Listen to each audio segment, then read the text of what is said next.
अमरावती शहरात रविवारी राष्ट्रीय पल्स पोलिओ लसीकरण मोहीम उत्साहात पार पडली आहे। शहरभर उभारण्यात आलेल्या विविध लसीकरण केंद्रावर 5 वर्षाखालील हजारो बालकांना पोलिओ प्रतिबंधक लसीचे 2 थेंब पाजण्यात आले। पालकांनीही मोठ्या संख्येने उपस्थित राहून मोहिमेला उत्स्फूर्त प्रतिसाद दिलाय। मोहिमेचा शुभारंभ महानगरपालिका आयुक्त वर्षा लड्डा यांच्या हस्ते करण्यात आलाय।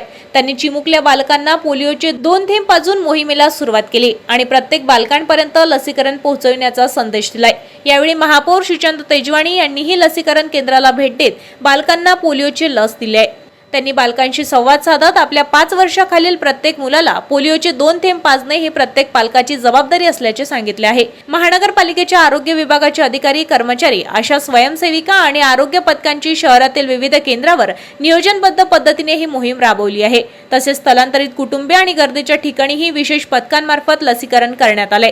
प्रशासनाच्या वतीने नागरिकांना आवाहन करण्यात आले की पोलिओ मुक्त भारताचे यश कायम राखण्यासाठी प्रत्येक 5 वर्षाखालील बालकाला राष्ट्रीय पल्स पोलिओ मोहिमेअंतर्गत पोलिओचे 2 थेंब देणे अत्यंत आवश्यक आहे। नागरिकांच्या सक्रिय सहभागामुळे अमरावतीतील ही मोहीम यशस्वीपणे पार पडल्याचे प्रशासनाचे सांगणे आहे।